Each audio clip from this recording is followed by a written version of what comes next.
Hello बच्चों, let us see the question. The root mean square velocity of a gas molecule of mass m at given temperature is proportional to. Question ये कर रहा है कि root mean square velocity of gas molecule जिसका mass m दिया हो तो given temperature पे वो किसके प्रोपोर्शनल होगा. m डिग्री, सेकंड ऑप्शन दिया है m, थर्ड ऑप्शन दिया है अंडर रूट m और फोर्थ ऑप्शन दिया है 1/√m. तो सही ऑप्शन का हमें चुनाव करना है. तो आइए देखते हैं इस क्वेश्चन का मेन की कॉन्सेप्ट क्या है, जिसके बेस पे इस क्वेश्चन को हम लोग सॉल्व करेंगे और फिर इस क्वेश्चन को हम लोग अटेम्प्ट करेंगे. तो की कॉन्सेप्ट में हम लोग देखेंगे कि कह रहा है क्वेश्चन कि जो रूट मीन स्क्वायर है वो किसके प्रोपोर्शनल होगा और यहाँ पे गिवन टेम्परेचर पे मास दिया हुआ है. ठीक है, तो हमें एक आरएमएस वैल्यू और मास में रिलेशन चाहिए, यानी कि this question is based on RMS speed, RMS velocity of gas molecule. ठीक है, क्या होता है RMS स्पीड. तो VRMS की जो वैल्यू होता है वो होता है √3RT/m. यहाँ पे आप लोग देख सकते हो कि जो VRMS है वो RMS स्पीड है, यानी कि RMS वेलोसिटी भी कह सकते हैं गैस मॉलिक्यूल का. √3RT/m, 3 कांस्टेंट है, R गैस कांस्टेंट है, यहाँ पे T गिवन टेम्परेचर है और M जो है वो मोलर मास, मॉलिक्यूलर मास है. ठीक है ना. Here capital M is molecular mass. यहाँ पे जो कैपिटल M है वो मॉलिक्यूलर मास है.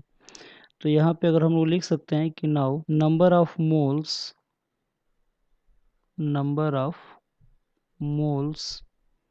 Small n is equal to mass upon molecular mass. जो नंबर ऑफ मोल्स होता है वो मास अपॉन मॉलिक्यूलर मास के बराबर होता है. तो यहाँ पे जो मास है वो स्मॉल m लिख सकते हैं और जो मॉलिक्यूलर मास है वहाँ पे हम लोग कैपिटल M लिख सकते हैं. ठीक है, तो यहाँ से हमें मास की वैल्यू निकालना है. क्यों मास की वैल्यू निकालना है? क्योंकि इस फार्मूले में मॉलिक्यूलर मास दिया है और जो क्वेश्चन है वो क्वेश्चन में कह रहा है कि यहाँ पे the root mean square velocity of gas molecule of mass m, यानी कि उस गैस मॉलिक्यूल का मास दिया हुआ है, ना कि मॉलिक्यूलर मास दिया है. तो हमें इस मॉलिक्यूलर मास को मास में कन्वर्ट करना है.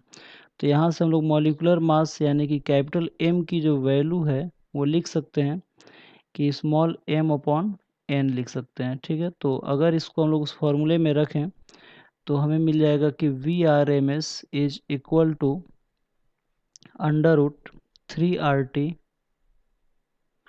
Small n upon small m. अब यहाँ पे आ गया हमारा गैस मॉलिक्यूल का मास. ठीक है, तो अब सोल्यूशन वाले पार्ट में हम लोग देख सकते हैं कि हम लोगों को इस क्वेश्चन में ये कह रहा है कि किसके प्रोपोर्शनल होगा. जो यहाँ पे रूट मीन स्क्वायर वेलोसिटी है वो मास के किस तरीके से प्रोपोर्शनल होगा. तो आप लोग देख सकते हो कि इस क्वेश्चन में जो VRMS का जो इक्वेशन है वो यहाँ पे दिया हुआ है कि 3RT/n/m, यानी कि यहाँ पे R भी गैस कांस्टेंट है, T टेम्परेचर है, गिवन टेम्परेचर तो कांस्टेंट रहेगा, N जो है वो मॉलिक्यूल्स हैं, नंबर ऑफ मोल्स हैं तो कांस्टेंट ही रहेगा. यानी कि जो VRMS है ये डायरेक्टली प्रोपोर्शनल होगा 1/√m का, यानी कि m यहाँ पे मास है.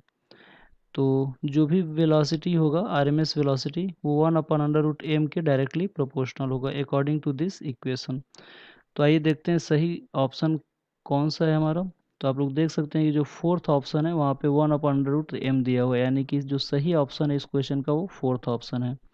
आई होप आप लोगों को इक्वेशन समझ में आया होगा. Thank you very much. Good luck.